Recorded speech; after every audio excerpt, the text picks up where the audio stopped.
ایک وقت وہ آئے گا کہ جب اس دنیا میں شیطانی قوتوں کا دور دورہ ہوگا اور زمین مسلمانوں پر تنگ کر دی جائے گی،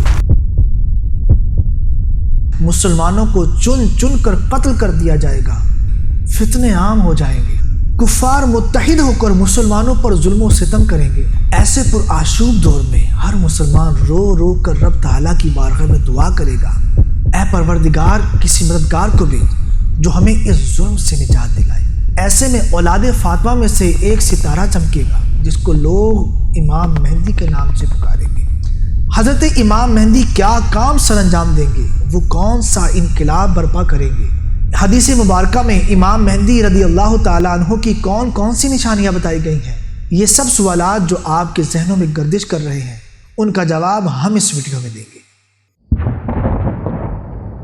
بسم اللہ والحمد للہ والصلاة والسلام علی رسول اللہ، اما بعد فاعوذ باللہ السمیع العلیم من الشیطان اللعین الرجیم، بسم اللہ الرحمن الرحیم۔ اللہم صلی علی سیدنا و مولانا محمد وعلی آل سیدنا و مولانا محمد مبارک وسلم وصلی علیہ۔ وَيَسْأَلُونَكَ عَنِ ذِي الْقَرْنَيْنِ قُلْ سَأَتْلُو عَلَيْكُمْ مِنْهُ ذِكْرًا۔ ترجمہ: اور تم میں سے ذوالقرنین کے بارے میں پوچھتے ہیں تو فرماؤ میں تمہیں ان کا مذکورہ پڑھ کر سناتا ہوں۔ ناظرین، ذوالقرنین کا نام سکندر ہے اور یہ حضرت خضر علیہ السلام کے خالہ زاد بھائی ہیں۔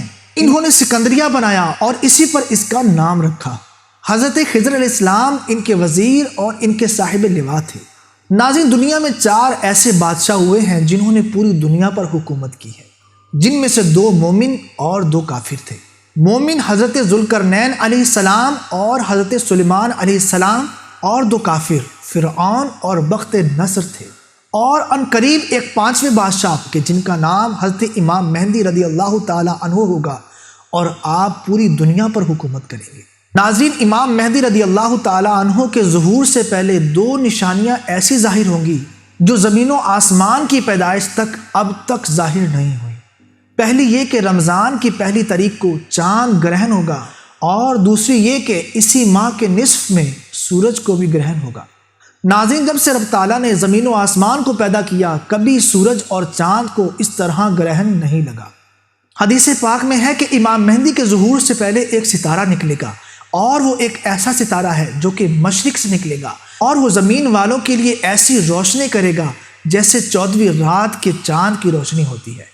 ناظرین، رسول پاک صلی اللہ تعالیٰ علیہ وآلہ وسلم نے فرمایا کہ قبائل ذوالقعدہ میں گروہ بندیاں کریں گے اور اسی سال حاجی لوٹ مار کریں گے۔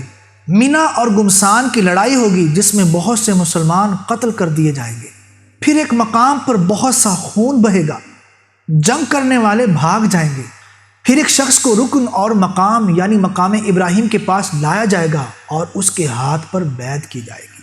ناظرین، حضرت امام مہدی رضی اللہ تعالیٰ عنہ کا ظہور اس وقت تک نہیں ہوگا کہ جب رب تعالیٰ کا اعلانیہ طور پر انکار نہ کیا جانے لگے۔ مولا علی رضی اللہ تعالیٰ عنہ فرماتے ہیں کہ امام مہدی کا ظہور اس وقت تک نہیں ہوگا کہ جب تک 1/3 مسلمان قتل نہ کر دیے جائیں، اور 1/3 مر نہ جائیں، اور 1/3 باقی نہ رہ جائیں۔ روایت میں ہے کہ رسول اللہ صلی اللہ تعالیٰ علیہ وآلہ وسلم نے ارشاد فرمایا کہ جنگ عظیم کے وقت مسلمانوں کا خیمہ شام کے شہروں میں سے سب سے اچھے شہر دمشق کے قریب الغوطہ کے مقام کے قریب ہوگا۔ ناظرین، الغوطہ شام کے دارالحکومت دمشق سے تقریباً 850 کلومیٹر ہے۔ یہاں کا موسم عموماً گرم اور خشک رہتا ہے۔ یہاں پانی اور درخت وافر مقدار میں موجود ہیں۔ حضرت عبداللہ بن مسعود رضی اللہ تعالیٰ عنہ روایت کرتے ہیں کہ رسول اللہ صلی اللہ تعالیٰ علیہ وآلہ وسلم نے ارشاد فرمایا کہ دنیا اس وقت تک ختم نہیں ہوگی یہاں تک کہ میرے اہل بیت میں سے ایک شخص عرب کا بادشاہ ہو جائے جس کا نام میرے نام محمد صلی اللہ تعالیٰ علیہ وآلہ وسلم کے مطابق ہوگا۔ ایک اور روایت میں ہے کہ رسول اللہ صلی اللہ تعالیٰ علیہ وآلہ وسلم نے ارشاد فرمایا کہ اگر دنیا کا صرف 1 دن باقی بچے گا تو رب تعالیٰ اس دن کو دراز فرما دے گا تاکہ میری اہل بیت میں سے ایک شخص کو پیدا فرمائے جس کا نام اور ولدیت میرے نام اور ولدیت کے مطابق ہوگی۔ ناظرین، امید کرتا ہوں آپ نے آج کی ویڈیو میں بہت کچھ سیکھا ہوگا۔ آج کی ویڈیو میں بس اتنا ہی۔ ملتے ہیں اس پروگرام قیامت کی نشانیاں کے ایک اور ایپیسوڈ میں۔ اپنا بہت سا خیال رکھیے گا۔ السلام علیکم ورحمۃ اللہ وبرکاتہ۔